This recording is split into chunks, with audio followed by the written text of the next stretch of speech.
My name is Brooke Edmonds. I'm with OSU Extension, and I've been running this webinar series, which is designed to help support our Master Gardeners with their continuing education needs.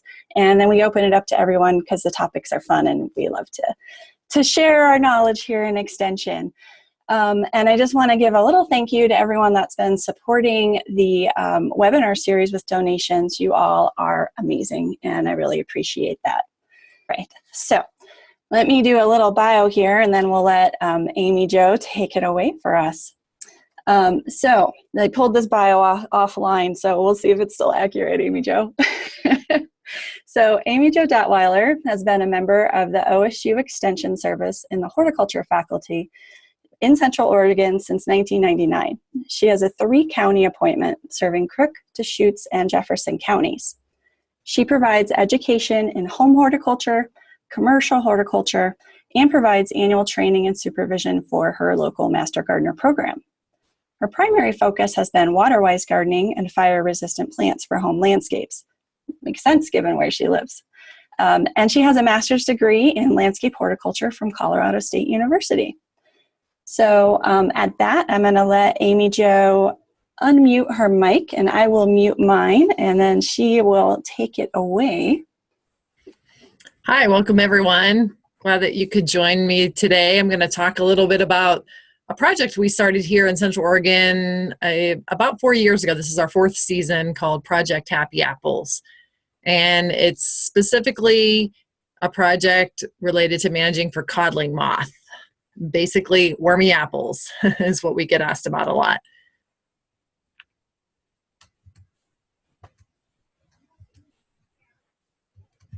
Okay, so I'm going to go ahead and give you a little overview.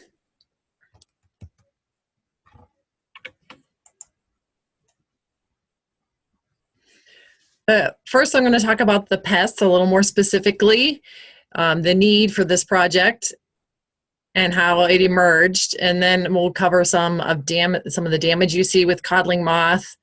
I'll tell you a little bit about the specifics of Project Happy Apple, something that you could potentially adopt for your own region, and then we'll go into some integrated pest management techniques that I often share with folks that are in the Project Happy Apples. So the need. So codling moth is one of the most serious pests of apple and pear trees worldwide. So it's not unique to Central Oregon. It's not unique to Oregon or the Pacific Northwest. It's found in any all temperate regions of the world where apples grow. And it's been a problem here in the U.S. for about the last 200 years. The pest itself is not native to North America. It's native to Asia Minor, but it showed up here about 200 years ago, and we've been dealing with it ever since. This pest in particular is really tricky or difficult to manage, and there aren't any cultivars of apple or pear that are resistant to it, so that makes it even tougher to manage. We, here in Central Oregon, the main reason we got this project started is because apple trees in particular are the most reliable fruit set that we can get if we're going to get any fruit set here because of our short growing season. And so in particular, I was wanting to help people be successful in getting the fruit. And more often than not, people are being challenged with the wormy apples here. And I suspect it's a problem everyone is having as a backyard gardener. The fruit damage is damaged all the way to the core of the fruit in most cases. The way that the codling moth damages fruit is making it unmarketable. And so sometimes as backyard gardeners, we can kind of cut around the wormy part of the apple. But as far as commercial growers, that's not going to float for them to be able to sell this fruit because it just isn't marketable. If you're not managing for codling moth and you have the starts of it, eventually it will take and affect most of the fruit set on your plant if you're not going to manage for it on your tree. And so if you see any signs of it at all, you'll want to start to try and manage for it. Otherwise, you're going to see it eventually get worse and worse and worse. And that goes forward to just you and your neighbors trying to manage it together, because if you're managing it and your neighbor's not, then you're going to have an ongoing challenge with trying to keep it in check.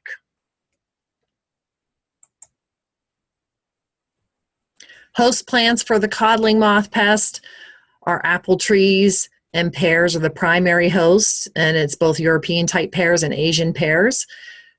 Sometimes you'll see a codling moth move in on walnuts, the English walnuts, prune, quince, hawthorn fruits, even large crab apples are susceptible, and really rare occasions you'll see the codling moth will actually move in on some of the stone fruits, and that's usually in areas where there's a heavy infestation that's not being managed, that they may potentially move on some of the stone fruits like apricots and cherries.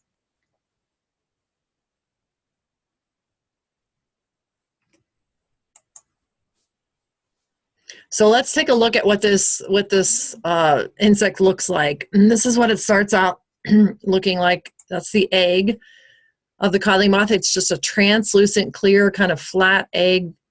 Usually the first generation of eggs in the spring are going to be laid on the surface of a leaf, or they're going to be laid on the flower. You can see in the photo on the right, there's a little larvae coming out of the egg. That's a little bit larger in size there. Usually they get to be about a 1/2 inch to 3/4 of an inch in size when they're full grown at maturity. And they typically the larvae will have either a brown or a black head. They're fully grown in about 3 to 4 weeks. But the eggs are pretty difficult to see. If you go out there with a hand lens, you may be able to see them on the surface of the leaf, but in general, because they're translucent, pretty difficult to identify the eggs of the codling moth, unless you're really looking hard for them.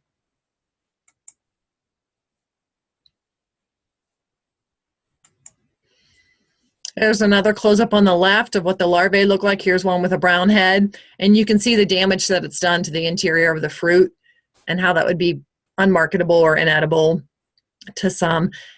And then on the right is what the adult moth looks like.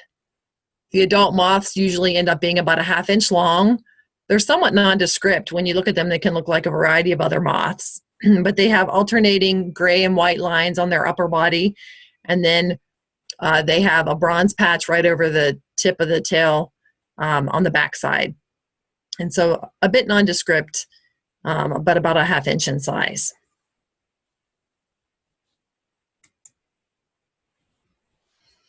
So that's what the insects look like, and then I'm going to show you some examples of what the type of damage that they can do, so you can try and look for some signs of damage as well. There's basically the type of damage is divided into 2 categories. You have sting damage, which is going to be a shallow entry that the larvae may cause. Sometimes they'll go in under the skin and start to burrow and die and just stay there. And so you'll see what you're seeing here in the photograph, a recent sting.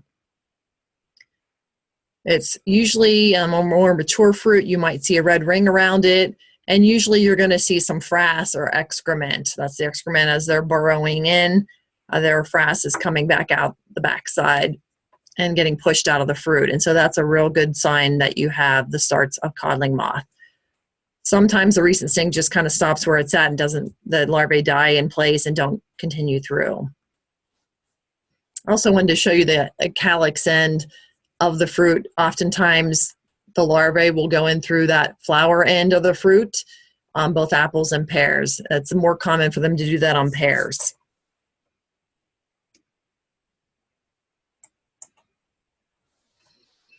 The second type of damage, so you have the stings, or you can have what's called deep entry, where they're going to tunnel in.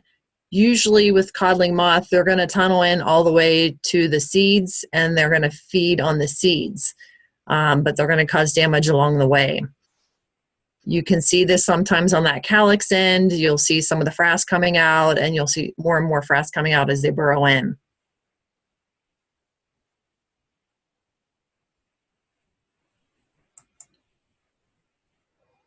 Here's some other examples of just deep entries where they've gone through the fruit, just to give you a sense of how much damage they can cause and their typical pattern of damage.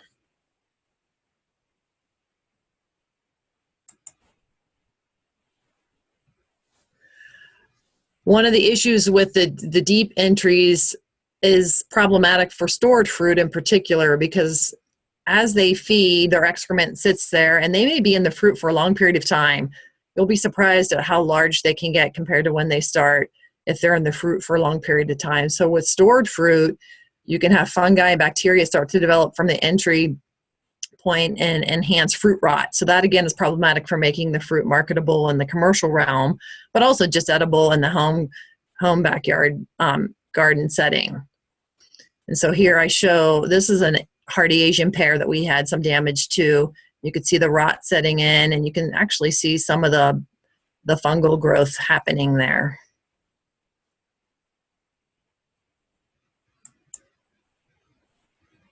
So again, going back to the need, just giving you examples of the type of damage that they cause. Going back to the need, it's a very, very difficult pest to manage because timing is essential. And so just like with our other pests, it's critical to know the life cycle of the codling moth in order to be effective in managing it. There's short windows of time to get in there and trying to do different types of integrated pest management. And so this brought us back to, I had a lot of people asking me for help on managing their wormy apples. And initially, the way I would try and assist them is I was sending them off to look at some of the online information. And there's a great deal of online information related to codling moth because it's such a serious pest worldwide. There's no lack of information out there. But what I found is the information was almost too much information for backyard gardeners. It was overwhelming to them. And so I had to think of a way to assist the homeowners in managing for codling moth in their fruit trees that wouldn't be so overwhelming and that could be regionally specific because timing is so critical. So some of the information we had coming out from Oregon State University was related to the tree fruit growing regions of our state, which is not Central Oregon where I'm based. And so I found that information was coming out a little bit early for our region, and so I needed to figure out a way to be more time specific to our region. And this led to Project Happy Apples, a way to let me try and help them with the timing piece on this to really be effective in managing for codling moth. So Project Happy Apples emerged in 2015. We developed a website. And on our website, I'll show you a screenshot of that in a couple slides here, but on that website, we ask if people want to opt in, and what they're opting into is to receive timely emails that tell them when to do what to help manage for codling moth. And we started out with a soft launch in 2015, and then went on, kind of did the full launch the following season in 2016.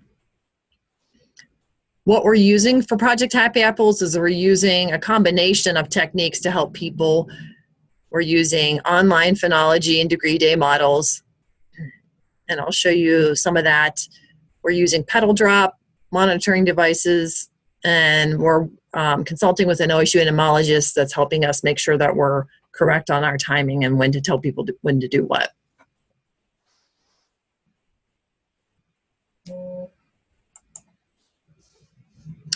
Here's a screenshot of our website and what it looks like. So it's just a little blurb about what Project Happy Apples is. Right there under that first paragraph, we have an opt-in for people if they want to opt in to start receiving our emails. And then we also are loading the information. You can see there at the bottom of the page, it says Update 1, April 12th information. People can just go to the website and click that on if they don't want to receive emails. We load that information as soon as we have it ready and we're sending it out. So we're just trying to make it easy for folks. And what we're doing with the emails is we're including just a little bit of background information on the pest itself. We're including lots of photographs to help guide people through the process if they're doing different types of management. And we're walking through the integrated pest management strategies. But we're being very specific. We're using really simple guidance. We're including things like the cost, where to buy materials, and then we give an action item statement. So we'll tell them the exact dates of when to do what, or at least the range of dates of when to do what. So we're trying to make it as simple and easy as possible for people to be effectively managing the codling moth. Even though we aren't in a fruit tree growing region in the state, I still feel like we have a responsibility to keep this pest well managed to protect the other parts of the state.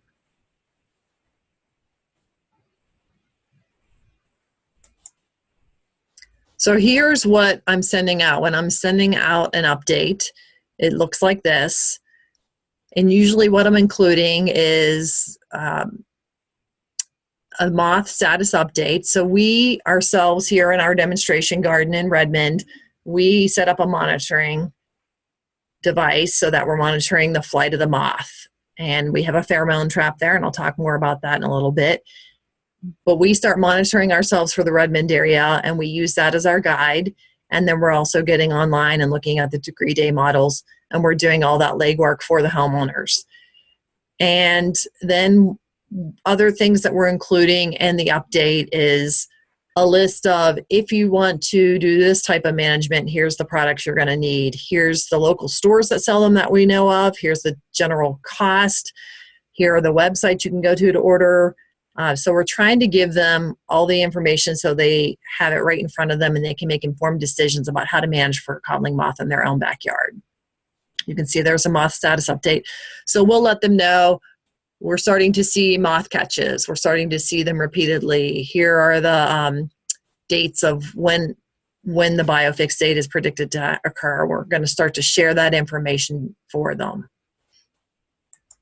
Every spring, we do our due diligence and calling up our local nurseries and garden supply centers and finding out who has codling moth traps, who has the pheromones, who has the different types of management products available, and so that we're able to list that and make it easy for people to know. They can just go down the road here, pick this up, know how to use it and what to be using.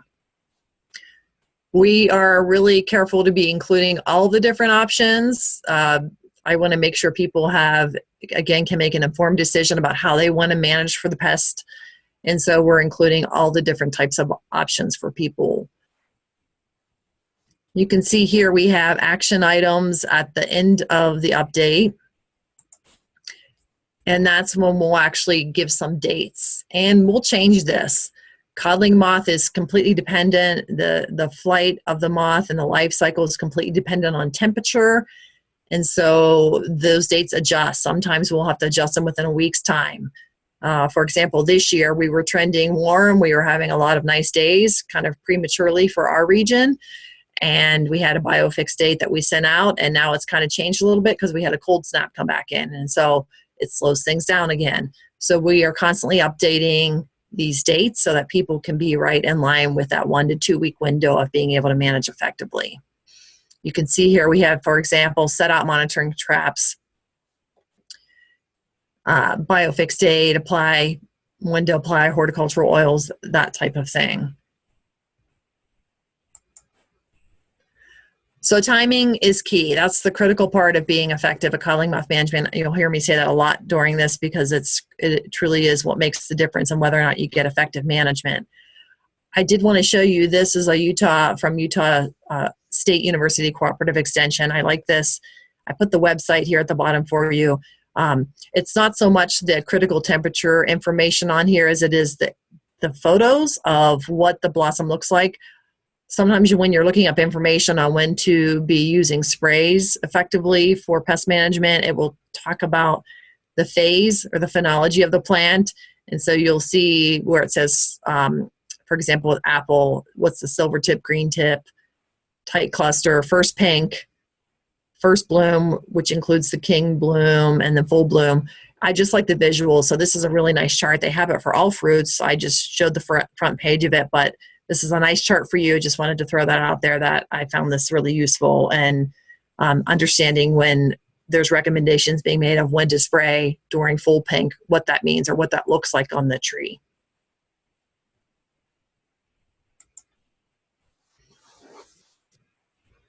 So that's an overview of what the Project Happy Apples project looks like. And again, we have these updates, they come out, we're doing a whole bunch of them in a very short window of time, and then we're pretty much done, and we do maybe one wrap-up one later in the season. But really, most of our Project Happy Apple updates are coming out all within about a 2-month spread, where we're giving them information to prep them for supplies and materials they may need, and then we just start sending out, here's when you do what.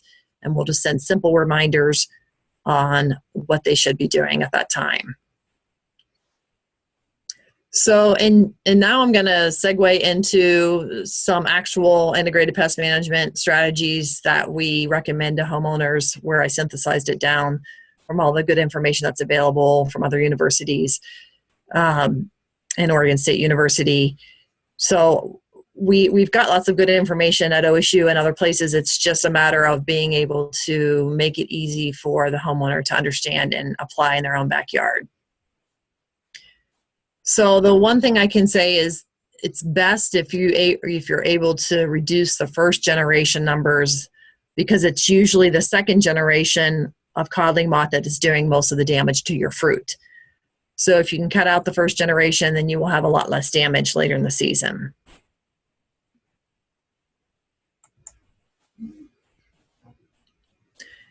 Here's a life cycle for codling moth. And so the mature larvae, they overwinter in a silken cocoon under either loose bark or soil or any debris that might have collected at the base of the tree. That's where you're going to find the larvae that overwinter from the last season. When the first blossoms show pink on the apple trees, the larvae change into pupae. And about full bloom is when you'll see the adult moths come out, emerge, and start to fly. And that's when they're going to begin laying eggs, mating and laying eggs. So in some regions where you have a longer growing season, you can have up to 3 generations. But most areas are likely to have at least 2, possibly 3, depending on what type of season you have.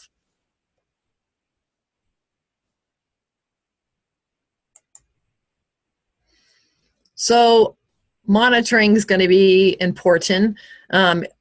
This is a pheromone trap, and you can place it in the tree before the tree starts to blossom. You want to get it up in the tree, just hanging on a branch. If you have less than 10 or more fruit trees, apple and pear trees, you probably only need to have 1 trap there. If you've got a lot more, you may want to have several traps.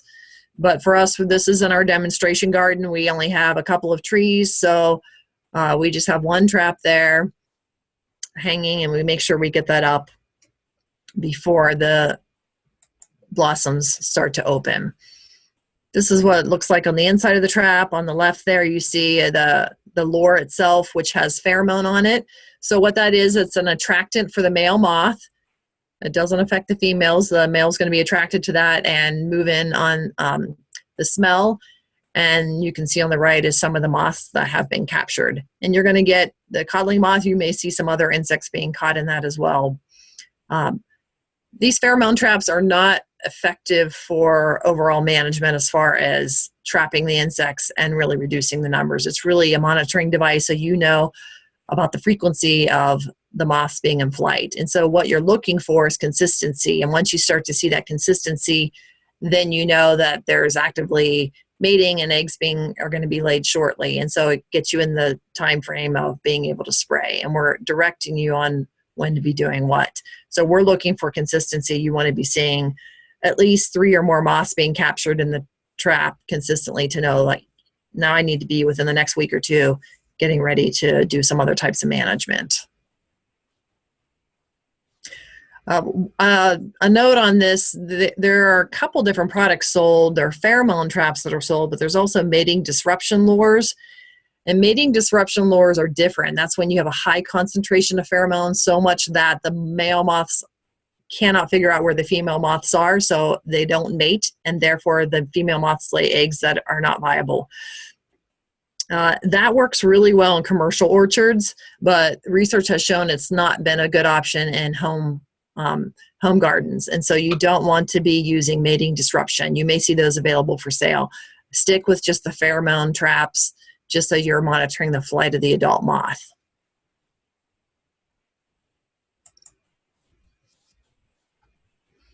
So I did just want to show you what a degree day model. This is an example of the degree day models that we use. And just to give you, this is a screenshot of what the website looks like, but you can pull this up in your area, and then there's you can see above at the top of that screenshot, the little map with the icons. Those are weather stations. And so you can click on the weather station closest to where you live. And the other thing that you want to let's go back here. The other thing that you want to look for, right at about the middle of the screen there, I have where it says model category, it says all models. You also have a drop-down menu right below that, and you want to make sure you're clicking on codling moth. There's going to be a choice. There's going to be lots of choices of different insects you can choose from, but you want to pick the codling moth, apple, and pear one. We don't direct people to use this on their own. We're actually doing the legwork for them here because it's a little bit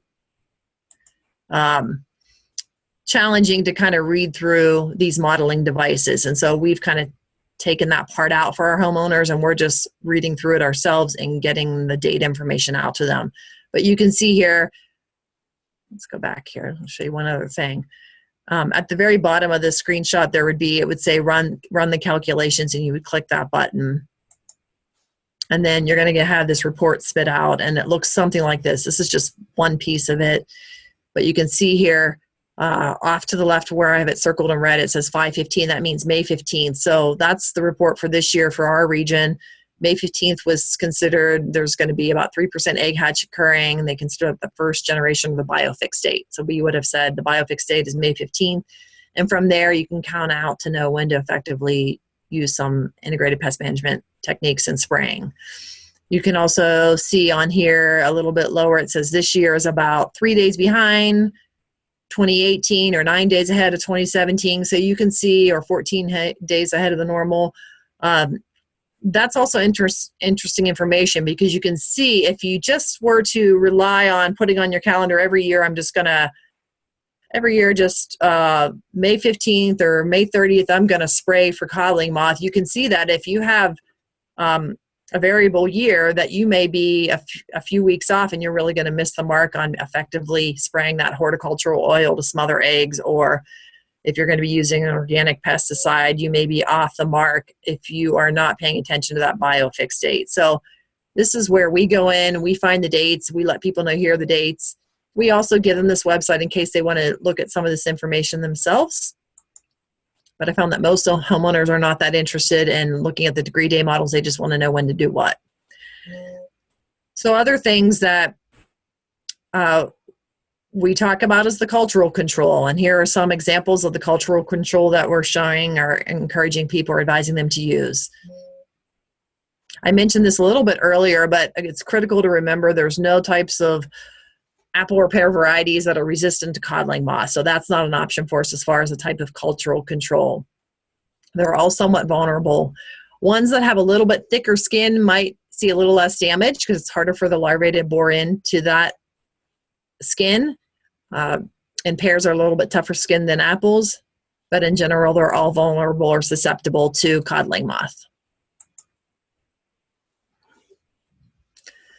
One of the simplest things folks can do is just clean up what falls on the ground all season. And so if you have an infestation of codling moth, the larvae can actually disrupt the growth, so it can minimize the growth or stop the growth of the formation of the fruit. And it also can cause it to drop prematurely. So as that is happening during the growing season, be cleaning up what falls on the ground. And you definitely want to be cleaning up anything later in the season, at the end of the season, that's on the ground, because potentially there could be overwintering pupae in there if you leave them on the ground. So cleanup is a good option. Trunk banding and fruit thinning are also some good options for cultural control. Trunk banding is when you take corrugated cardboard, and usually it's about an inch and a half to 2 inch wide strip. You're wrapping it around. You want to place it right at a transition area on the trunk where it maybe goes from smooth to rough textured, because usually the pupae, when they come out of the fruit, once they've gone in, done the damage, and they start to come back down the tree to overwinter, they're going to try and find those rough places or where bark has been peeled back to hide and pupate and overwinter for the next season. So if you put this corrugated cardboard there and tape it on the tree, then you can see here the lower image showing they'll crawl into that, and then you're just getting into that habit of checking that corrugated cardboard, and you're probably changing it out every couple of weeks. And so this would be something you would start putting on after you're monitoring, you're seeing the flights are starting, the moths are starting to fly. You would go ahead and you could start putting this on a little time after that, and then start changing it throughout the season all the way through the fall. You can put it on branches too. It can be on the trunk and then also some of the thicker branches. Fruit thinning. This one's always kind of tough for people, but you know, it's kind of hard. I struggle with this, taking off that viable fruit that seems so precious, but it's a good option, and it helps keep our trees healthy for a lot of different reasons. And so thinning the fruit out, you can see this is a pear on the right, but then for apple trees, usually you've got fruits coming out in clusters of 5 or 6. Taking out that fruit and minimizing the fruit is going to help reduce the codling moth population for a couple of different reasons. One is that when fruit starts to mature, as you can see, for example, in this photo, the apples on the right, where those 2 apples are touching, you'll see this often with codling moth. That point of contact is often where the larvae will go in for the codling moth with that second generation. And so if you remove that and this fruit is not in contact with any other fruit, then it's less likely to be affected by the codling moth. So this is a common point of entry. So thinning the fruit out down to 1 or 2 apples per spur is going to be helpful in reducing the codling moth population. Plus, you'll get a higher quality fruit, and it's better for the tree as well. It's hard on a tree if they try to sustain all the fruit set that you may get from the blossoms if you're not thinning that out. Insect barriers, or this is sometimes called fruit banding, can also be used. This is another good cultural control. You can see on the left there, it looks like the old-fashioned pantyhose that were once popular. But this is, you can buy these at places like Grow Organic. It covers the fruit. Usually you're covering fruit with this type of barrier at about a 1/2 inch to 3/4 of an inch in size. Little labor intensive, but it is an organic method if you want to do that, and it is effective in keeping the codling moth from laying their eggs on the fruit. And so on the right, we've been experimenting with those organza bags from a craft store. We just bought a whole big supply of them, because you could just pull the drawstring, just make sure it's big enough to let the fruit mature. That's been working pretty well for us. You can use brown paper bags as well as a common practice too. Again, a little bit labor intensive, but it does work to minimize the codling moth damage. There are different types of biological control. There are parasitic wasps, such as the trichogramma wasp, and they're seeing effectiveness to some degree in commercial orchards. There's not research on this in the backyard orchards. And so I would say I wouldn't put a lot of heavy weight on using biological control with the beneficial insects or parasitic wasps, just because there doesn't seem to be a lot of research support that it's going to be a really, really effective type of management for backyard trees. You do want to make sure, if you're using chemical control, that you're using low toxicity or selective insecticides, so that you're not going to be knocking out your beneficial insect population. You want to try and maintain those, because you're going to have some of those naturally occurring, and if you're using a non-selective chemical, you are probably going to be wiping them out as well, along with the codling moth. You can see in the right-hand corner, that lower image is a parasitized codling moth eggs from the parasitic wasp. Some of the other beneficial insects are parasitic insects, assassin bugs, the minute pirate bugs, and lacewing larvae, the one in the photograph below. But again, what research shows on using these biological control methods is you're going to get some control, or a little bit of, you'll minimize the damage, but you're not going to get full control, and you're not going to get probably real strong control with using those alone. So again, it goes back to integrated pest management, where you may be using those in addition to some other strategies that we talk about. So probably one of the easiest things we try and teach homeowners is about petal drop. And And this even makes it easier not to be so focused on biofix dates and the degree day models. All you're doing is you're watching the petals. You want to see them come into full bloom, and then you're starting to watch the petals drop off. And you want to see when the last petals come off naturally, not due to like a heavy wind, or if you had a really dramatic rainstorm that knocked everything off, it'd be natural petal drop. On the last petals coming off the tree, you want to start to count from there, and you go 10 days past that to begin your spray program. And this is going to be spray using biological control sprays or organic pesticides. So biological control, there is a product out there. It's very selective for codling moth. It's an insecticidal virus. Brand name is Madix HP. It used to be called, there's another one called Sidix HP as well, but the Madix is one that would be more likely homeowners would be able to buy or purchase. Very selective. There's no pre-harvest interval, so it makes it nice in that regard, and it's not harmful to our pollinators.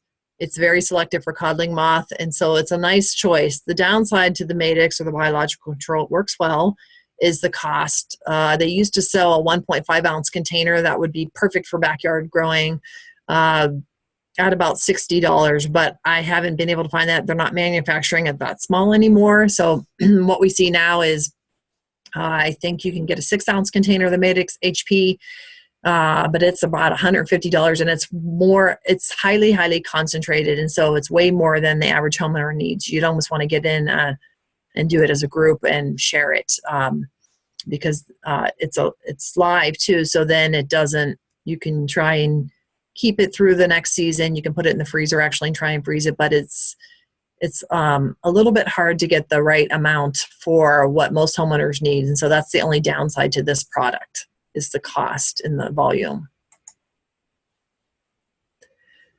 If you're going to go on to chemical control, there are some good organic insecticides. Again, though, as with any pesticide, you want to avoid spraying when the pollinators are present, and they are going to be present on those pear and apple trees. So you make sure you read the label and follow the directions. So again, if you're using the petal fall rule of thumb, then all the petals should be off. The pollinators should be moving on. You shouldn't be spraying at all with any of them present. You want to make sure you're paying attention to that. You can use a horticultural oil to smother newly laid eggs, and that's usually about 10 to 15 days after the biofix date is when you're spraying an ovicide to try and smother those overwintering, or newly laid eggs, not the overwintering. And then the two most popular types of chemical control, if you're going to use those, would be either neem oil or spinosad. There are a lot of other ones that are available, but they're going to be a little bit more toxic or a little more non-selective. So the neem oil is naturally derived from the neem tree, from the seeds of the neem tree, can be used. That one works well earlier in the season before it gets too hot. If you're using it in the hot part of the season, you may get some leaf scorch. So you can use that one, and then you can alternate it with spinosad, which is a soil bacterium. You can find both of these products usually at a home garden center with the OMRI label. OMRI meaning it's organic. So just make sure to look for that. And what we've been doing here is we've been alternating the two products and using it that way. And again, the frequency you're using this, you're going to want to be following the label directions for that. So depending on the product you buy, make sure you're reading through the label thoroughly and using it accordingly.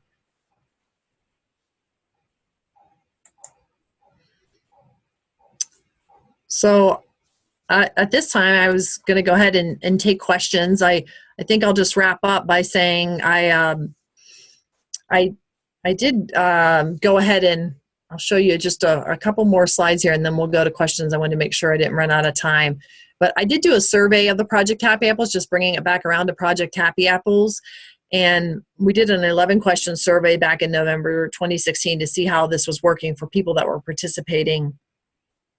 And we asked questions related to their pre- and post-use of certain chemicals, how much money they were spending on trying to manage for their codling moth, and the time spent. And I won't go into all the survey questions, but basically the objectives of our survey were just to see if we're increasing participants' ability to recognize codling moth and the codling moth damage on fruit, increase their awareness of when to monitor and manage for codling moth, and then their confidence in purchasing, using, and implementing integrated pest management strategies. And through the results of the questions, what we found is that the project was successful in increasing participants' knowledge of pest ID and pest damage. It was successful in increasing participants' knowledge in purchasing and using timely integrated pest management strategies, and helpful in participants reducing codling moth populations in their own fruit trees. And so with that, I'll go ahead and take questions. Awesome. Thank you so much, Amy Jo. So remember, if you have questions, please put them into the Q&A box, and I'll give you just a minute to do that, and then I'll read off some. So while you're thinking of questions, just some notes for your calendar for future webinars. So next week, we actually have another webinar on May 30th. We're going to have another special first look presentation, and this time from an OSU Honors College undergraduate who's been working with Andony Malathopoulos, our pollinator specialist, on the language of pesticide labels and how it relates to bee health, and so sort of translating those labels.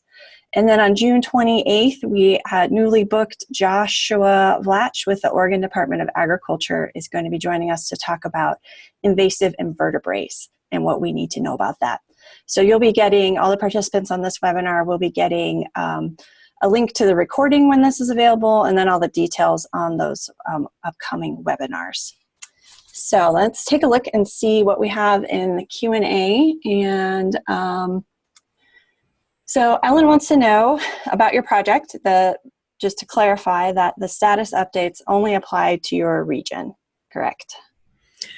Yes, yeah. So we are doing it specifically for our region, and that has been one of the challenges, because I am getting contacted by people outside of the Central Oregon region, and I'm just trying to encourage them to talk to their local extension agents for their timing to be a little bit better. They can still take parts and pieces of the project because, you know, the management strategies are going to be the same. It's really going to be the timing piece that they're going to want to figure that out for their local region. And again, that's where that degree day model can be helpful, because that's a whole map of Oregon and the Pacific Northwest where you can pull up your region, and then it will give you the date for your area. And if someone needed help with that outside, if someone needed help, like how to interpret that for the region, I'd be glad to help them with that. Yeah, because I know like where I'm at in the Willamette Valley, we have an orchard specialist, and then he sends out updates from the area because he's doing the different monitoring. But then we still have to refer people to the monitoring, to the modeling site, which can be, like you said, a little bit difficult for a regular person to translate that. Yes. But yeah, I think this is a really good project that could be modeled by, you know, a master gardener even that was getting some guidance on sort of putting together these updates. So yes, that's exciting. Let's see. So Diana has a question. So you recommended one of your management methods was to remove those damaged fruit and get them out of there. Do you have any recommendations on the best way to dispose of those fruit? Like where should they go? Well, I can tell you in my office, I give them to my coworker who has a horse. Apparently they're a favorite of horses, and they don't cause any damage to the horse. So, or aren't harmful to the horse. So that's one option. If you have an outlet, feed them to somebody, or I'm sure some of the other animals can eat them as well. But you would want to take them off site. You wouldn't want to compost those, I wouldn't think, because you probably have the potential, unless you're hot composting and knowing for sure you're going to be killing that overwintering larvae or pupal stage, you would want to make sure you get them off site. Gotcha. It's a large biological control organism. Yes.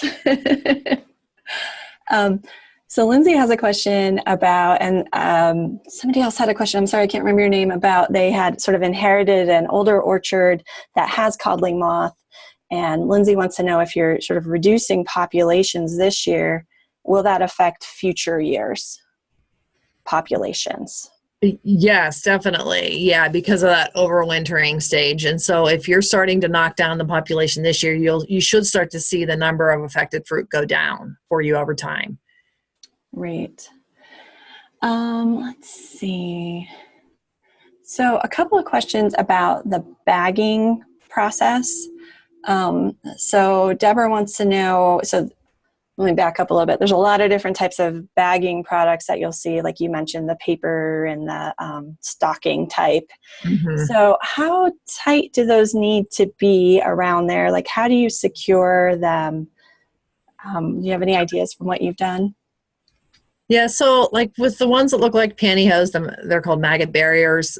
Those you just grab the top part of it and you kind of tie it in a knot around the base of the stem of the fruit as best you can. So you're just kind of grabbing it and tying it into a knot and trying to keep it fairly tight. It doesn't have to be like have a real strong hold to keep out the egg laying. Really just the covering on the fruit itself is going to be the most effective barrier there.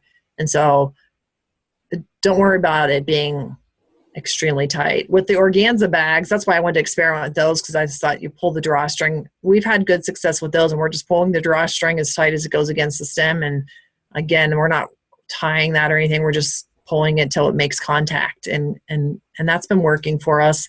And then with the paper bags, usually they're getting stapled close to the stem. Okay.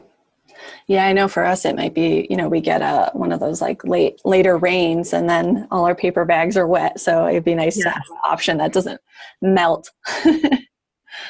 Let's see. So Juliana has a question about spinosad. And I'm not sure, I know that you're not necessarily a codling moth researcher, so feel free to pass and we can look at there later. But she wants to know about how to apply that. So do you have experience applying it? Is it something, so you mentioned it's a soil bacterium, but is that something that gets applied to the soil or applied to the foliage? Oh yeah, good question. It's formulated to be a spray. And so Your spray. yeah, and so you're just applying it as a spray and covering the fruit with it. And there's ready to use spinosad products out there that are easy to find in the garden centers. The thing about spinosad is it can be toxic to bees. So again, like just that caution not to be using it when the bees are present on the plant. Gotcha. Claudia has a question about the number of sprays. And so maybe you have some recommendations. I know it can be different for different areas. So like in my area, we can have up to 3 generations. Sounds like you might have 2. Do you give recommendations on like the timing of how many sprays people would need to apply? So you just want to be following the label on the formulation that you buy. So it ends up being, I think, a 2 to 3 weeks apart is how you're typically doing it. But again, it depends on the product that you're using, and then also if you're choosing to alternate products. So there's not really a definitive answer there. But usually, I know for us here, we're about 3 weeks apart with what we're doing. Yeah, and that's what I've heard too. Like some of the products don't have, they're not effective for as long as other products. So some of them might be 14 days. Some of them, the label might say every 10 days. Yeah. Yes. Yeah.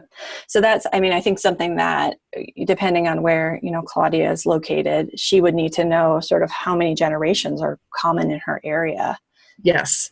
And that's where you do have to fall back on the degree day models to see if there's a 3rd generation that's going to be showing up in your region. And if you do live in a fruit tree growing region, then you're going to have the orchard, the folks growing are going to have all that because they're right on top of that. So you can always get some information from them as well. Mm-hmm. So a couple questions about where people can buy the bags. And I know you had mentioned that you sort of did some local sourcing. Do you have just sort of general recommendations of the types of places people can go to look for these? So the maggot barriers you can get them at groworganics.com. And they actually have the codling moth lures, and they've got some other products too. So it's called groworganics.com. It's a website.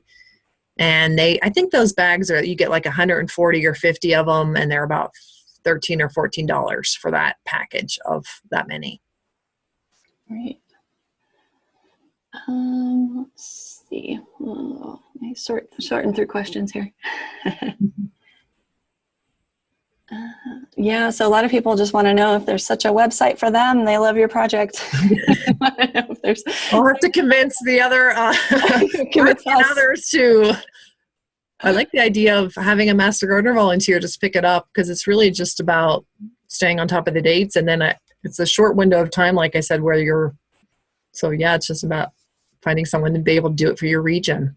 Mm-hmm. So a question from me on the trap, so the pheromone trap, is that something where you will purchase one and then you'll keep reusing it, or do you have to replace that sticky part of it? Yeah, so we clean our traps off, so we're kind of removing the moss, and then the lures themselves, they last about 8 weeks, and so there, if you're a lot of times the pheromone traps come with the lures, like 1 or 2 lures included.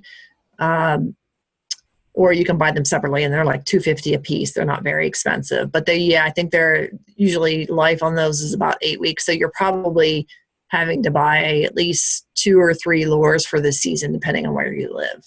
And then, the sticky stuff you may have to be replacing. If we get to a point where the sticky stuff is not really trapping anymore, we just replace the whole trap itself with a fresh one.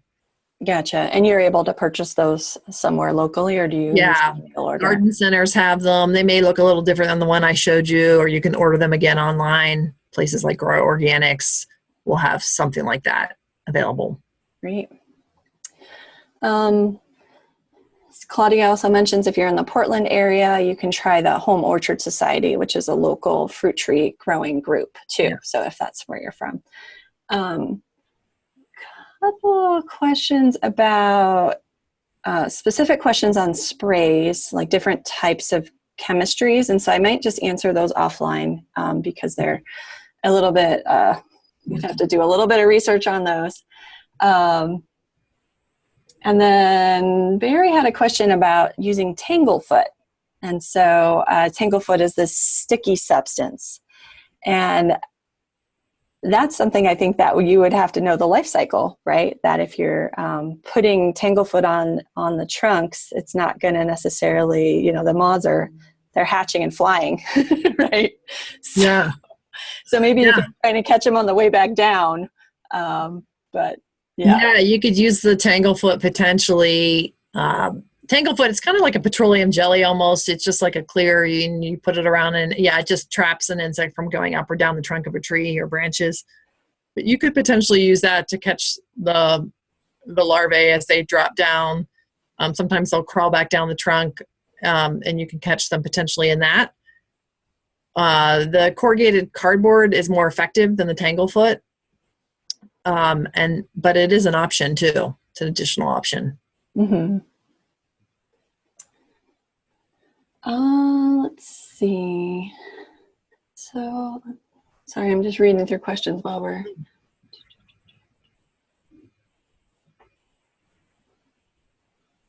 So yeah, a lot of, so Debbie Lynn has a question where she has a newer tree. It's in a container, but it's not quite, she's not expecting fruit set this year because it's a young tree. Yeah. And so doesn't necessarily need to monitor at this point, or would you recommend monitoring if you have a very young orchard, or would you just recommend sort of just cleaning up, picking up? Yeah, I would say, if you're not getting heavy, blooming right now, chances of you having a population there is probably pretty small. I would say wait until you start to see the flowers come out and then be monitoring that year. But right now, I suspect you don't have much hanging around because there's no food source for the larvae at this point if you're not getting fruit set. Mm-hmm. Unless your neighbor's not managing their... Right, and then, and then that's going to be the tough part. Right. All right. So the other couple questions I think are going to need a little bit more research. They're on, managing over... keeping pesticides over long term and how to manage that, and toxicity of some different pesticides. So I think at this point we're going to end the webinar, and we'll answer those other questions offline, do a little bit more research, check in with some of our other orchard specialists and get some answers from there. Okay. But I really do appreciate everyone that has attended the webinar, and look for an email with a recording and a brief survey to just, shout out, see how it's going for you. And thanks so much, Amy Jo. We really appreciate you taking the time today. Thank you. Thanks, everybody.